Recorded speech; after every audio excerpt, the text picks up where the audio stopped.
Hi everyone, this is Jaff. I wanted to do an official few months into the Canopy Camper and give some feedback about where I am with the camper. 10 months, a lot of trips, a lot of travels, 3 states, and the truck Canopy Camper has performed amazing. I was able to take it out to Arizona, take it out to New Mexico, and then of course all up and down California. So I just want to kind of go through the build and the decisions we made, and if there was any changes that we made from the initial setup to where we are today, and kind of just what we've added to the build itself to make it more comfortable. So today I'm going to do a quick recap of kind of where this build is at today. All right, here we go. The part that I do like a lot is the fact that it is so easy to pop open. So once you take your vehicle and you park it somewhere, it's pretty much ready to go.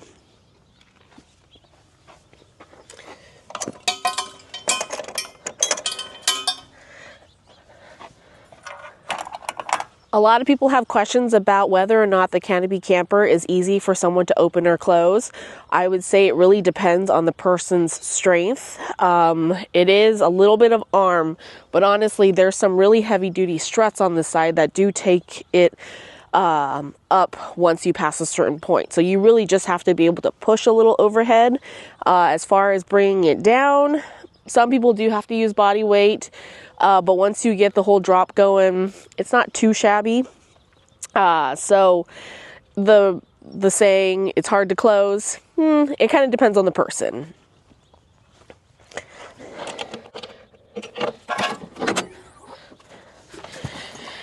So I have unlatched both latches. You have the option of putting locks on them if you want. Honestly, if someone is up here and opens it, they kind of know what they're doing.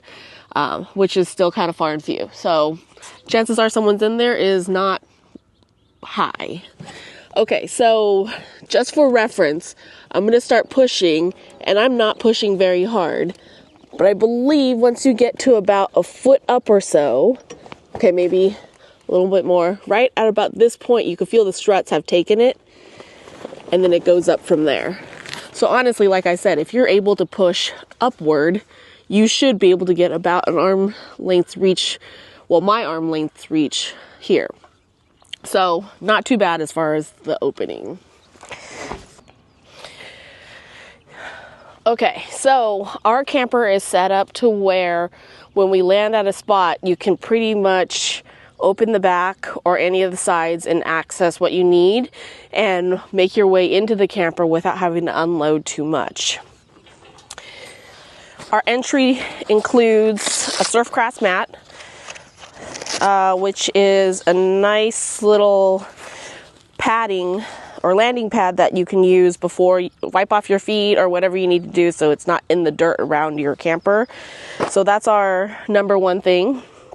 Product is surf grass mat. We love it. The next is our Zargus box. The Zargus box actually houses a lot of our kitchen gear. Right now it's the Nespresso, the air fryer, the rice cooker. Yes, we have opted to glamping accessories. So not surprised, but because we have a lot of power coming in from our solar, we're able to run the accessories. So this is technically our kitchen box, but it is also our entry step. So the Canopy Camper does remove your tailgate, which allows you a bigger door to access in and out. With that being said, once these things are out, as you see, it's pretty much a step in, close the door if you have to for bad weather, and you're in.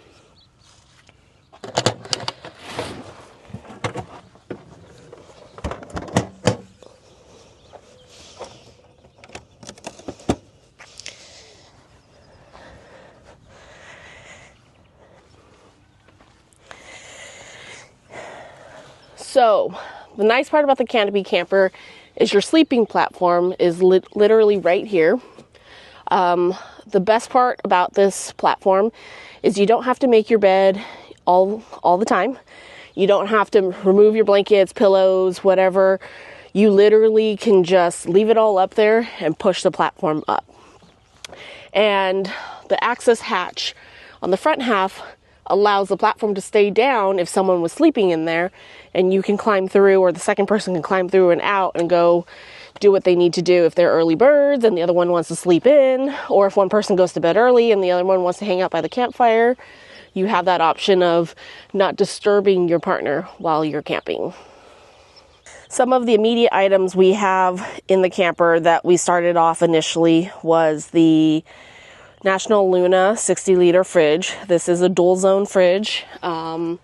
This was definitely planned as far as which fridge we were going with. There was no question. National Luna was the way to go.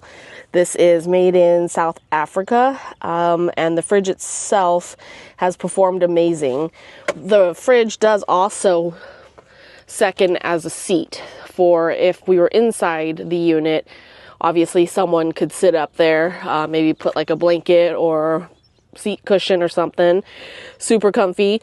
And if you look at the layout of the way we set up our interior, we made it so one person can sit here and another person can sit there long ways. So you could do like a stretch out style seating. I kind of skipped, but this is our kitchen prep area. So the nice part about having the fridge just at the doorway is our kitchen is right here,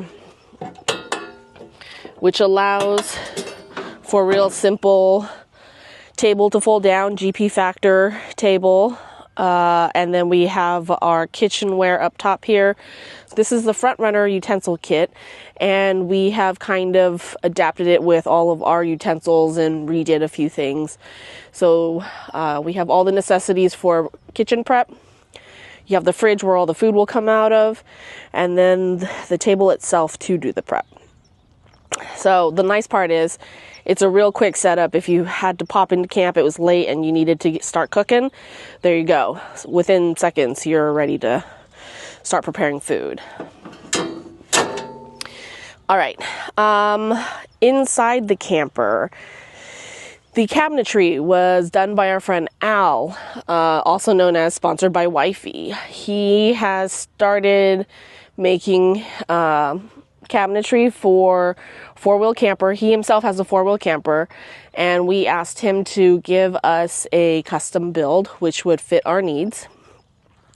So we did have, the sand. We go to the beach a lot. It's birch flooring. We opted for this kids mat, foam mat to kind of line the floor. We will be honest, it does get pretty chilly down in the bottom when you wake up in the morning. So it's nice to climb down and land on something that provides just a little bit of insulation to help. And if we needed to, we could go to bare floor and take that out. But right now, that's the insulation. The cabinetry itself, we asked Al to help us with not having to reset all of our gear. The biggest thing about building out these units is you end up having to rebuy all your gear, which we absolutely did not want to do. The number one thing about the bulkhead up in the front there, we wanted to be able to fit our full-size, comfortable camping chairs. As much as we love small, compact, when we're on longer trips and you want to sit by the campfire or sit down and relax all day long, you don't exactly want a small, flimsy chair. You want a big, comfy chair. So we asked Al to fit 2 of our big chairs in there, hence it's a longer space. And then we had a space here that originally was going to be our battery box build out, because the battery switch is on this side. However, changes did happen. So this area that was meant for a 100 amp hour battery ended up just being additional storage. But the super nice part about it is it ended up being another storage unit, and right there you see we have our go treads, which fits perfectly inside. So that is an easy access hatch for our recovery equipment, and we use our go treads for recovery and for leveling. So every single camp that we arrive to, we do pull this out right away and get it set up. And Al is known for his cabinetry, and we opted for sliding doors on this side. The nice part about sliding doors, don't mind the mess, is the fact that you now have access to your full area, and then we had Al add in a shelf in there. So if I remove these, you'll be able to see our shelf. That way, you know, you have a little bit of organization for all your goods. So for us, again, this is still a continuation of the kitchen area. If you couldn't tell, the kitchen is kind of taking over the whole camper, but most of our kitchen necessities are in here as well. The cabinetry is a plastic material. So we got this one in Dolphin Gray. And then on top is a continuation of birch wood. So that is where we're going to be seating. The one thing we had said we wanted to do was to put cushions on here, and that hasn't happened just yet. We have had the opportunity to sit in here during some bad weather, so cushions is coming up next. So one of the things we added during our initial build was the forward water tank, which is 13 gallons. And we opted for the bags as well. The bags have been amazing in the sense of it's really nice to have some pockets that you can either access from the window or you can access when you're inside for things that you would need right away. For us, we've kind of done toiletries on one side. We've done our water bottles in the middle, first aid, and then some miscellaneous little things up on the top. So that just helps with the ease of accessing and having your accessories. All right, so the bed platform, like I said before, you can keep everything set in place. The nice part is this hatch opens up right here, so it allows you to climb up and through. Or if you simply just kind of take this with your hand, again, strength thing, I guess, it's pretty easy to just kind of walk up. And there goes your sleeping platform.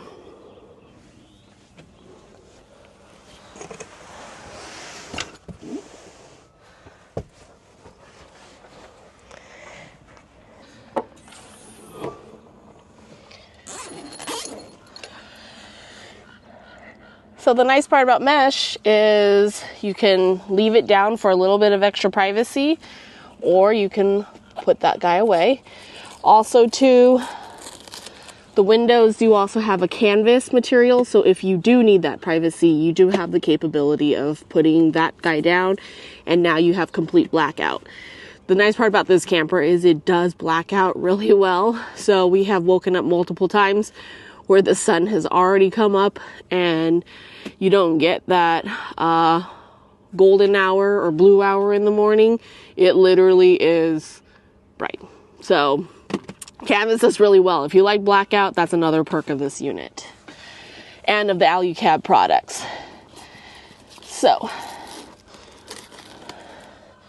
putting away the canvas, you now have a full window, and again, this whole area has brightened up a lot. So, as far as lighting during the day, you really don't need it. This is full day. You can work in here, you can read in here, you can hang out in here. If the weather's bad, it's a nice little getaway. Or it's nice to be able to see out your windows. Yeah. So going back to some of the initial things that we added when we first got the camper, another item was the fireplace. This was a 100% accessory for us. There was no question that we were going to get the Dickinson Newport heater using the GP Factor mounting plate. This is something that you don't have to get right away. This is something you can add after the fact. The unit itself does have propane. It's run with propane, and you do need power just to turn the fan on. This is a marine heater, so there is no live wood fire. There's no wood in here. Note, this is truly a 4-season camper. In the summertime, it is insulated so well that even the mesh keeps a lot of the heat in, so we do open the mesh in the summer. Usually what we'll do is put a fan toward the window and have the wind blowing outward. But in the wintertime, the nice part about being insulated so well, you just have the heater. We rarely run it high. It's literally low enough that the heat on a low fan rises up through this access hatch and right into the sleeping area, and we still have to vent the windows because it does get very warm in here. So the nice part is this is a very small area, so heating wise it doesn't take a whole lot of fuel. You're going to see the exhaust and intake are on the exterior of the camper, so you will not have to worry about any CO2 coming into the camper while you're sleeping at night. We do run the carbon monoxide sensor just in case, but it has never gone off. So this is also a #1 must add for us. I believe people have added them later because people might have bought the unit during the summertime, so there really is no need. This is such a well insulated camper. Note, this is truly a 4-season camper. The 2 other accessories that we required on our initial build are on the exterior of the camper, and that would be the shower cube and the shadow on. So we'll pop outside to take a look at those. So now that we're on the outside, we knew now you're in the elements again, and the 270 shadow on was definitely something we were going to add to the exterior.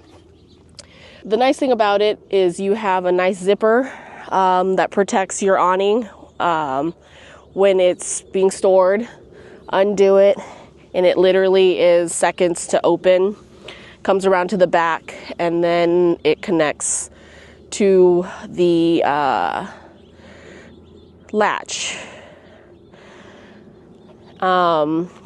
And we do have the exhaust back there, as we had noted prior, and it does clear the exhaust because of the strap. So I'm not exactly the tallest person, so this is fiance's job. That 6'6" task is the awning. A 5-foot person doesn't have to do that all the time.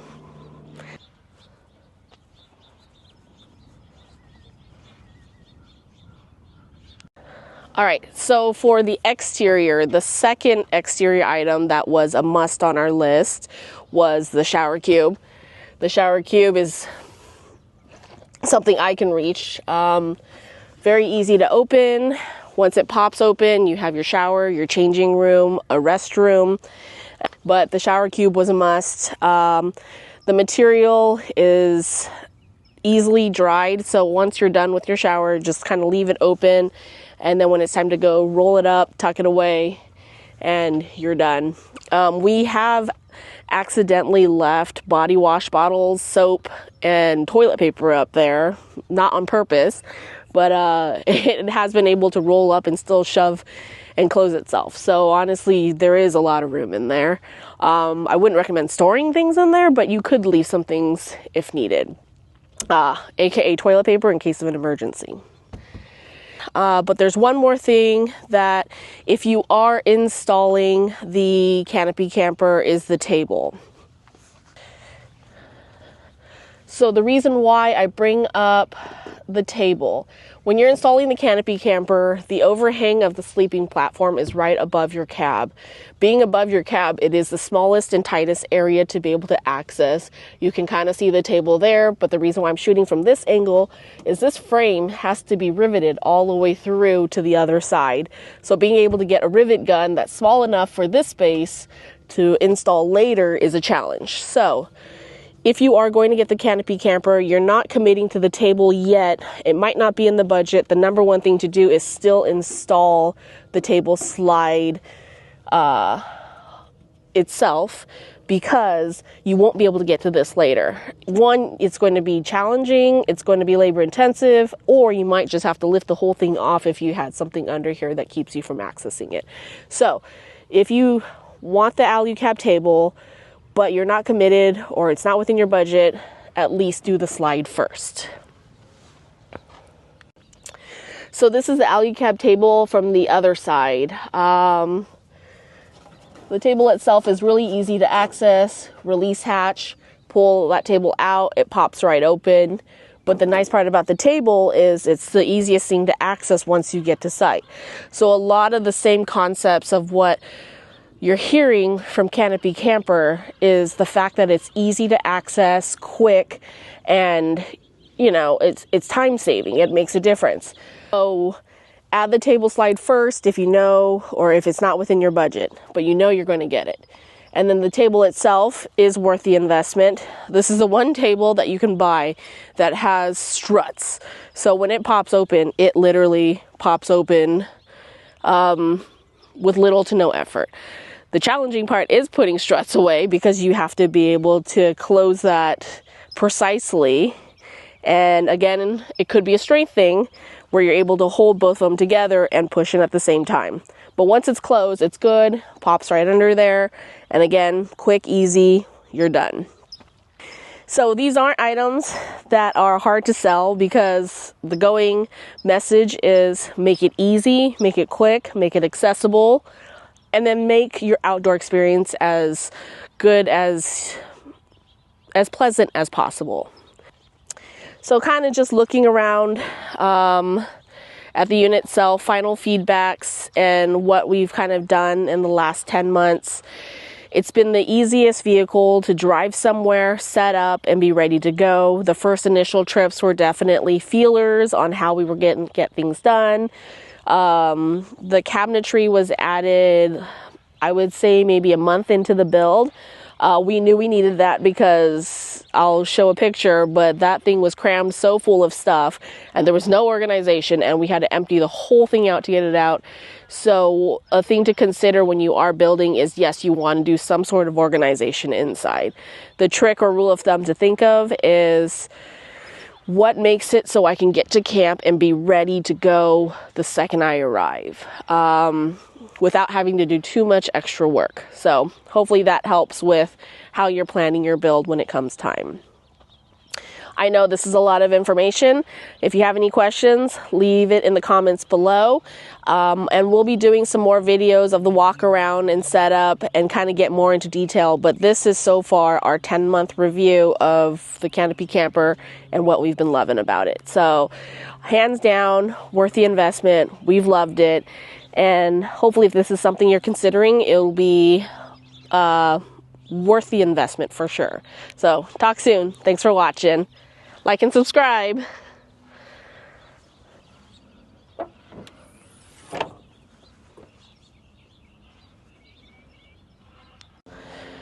So the cleanup process, now that everything is put away, the box goes right into the open space.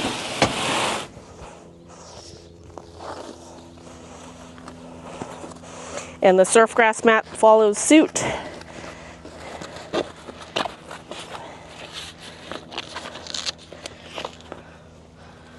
The kitchen area was already pushed away. Tuck that guy. And goodbye. The door is a freight door style. So you do have this little latch that needs to come forward. Fits right into the space. Swing it around, and now you're locked and ready to go.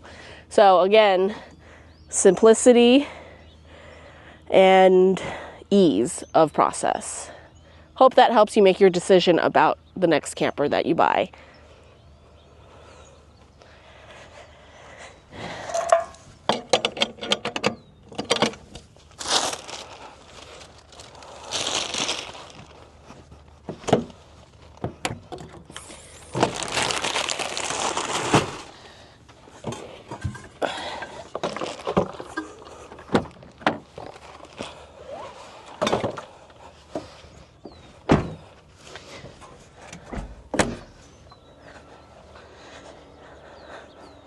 So I almost forgot, but one of the things I had brought up at the very beginning of the conversation or the review was the Canopy Camper and being able to close it.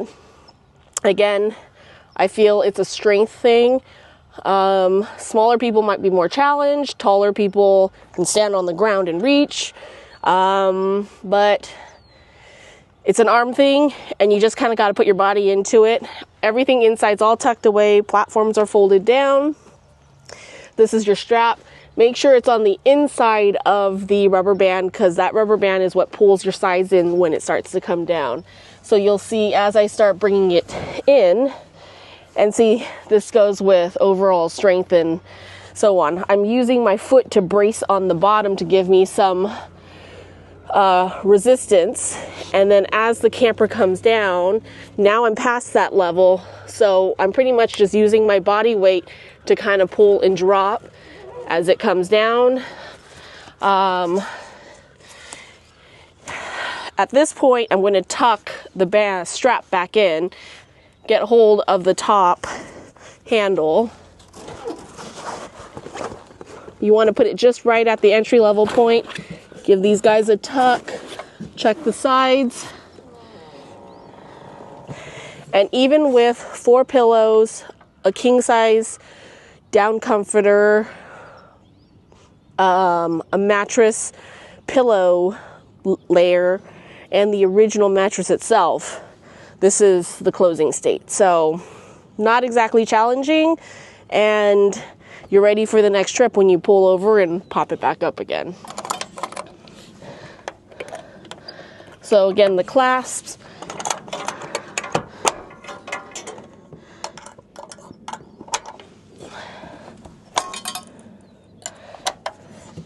and that is the closing. Again, my opinion, it's strength related. Some people might struggle, others will be just fine.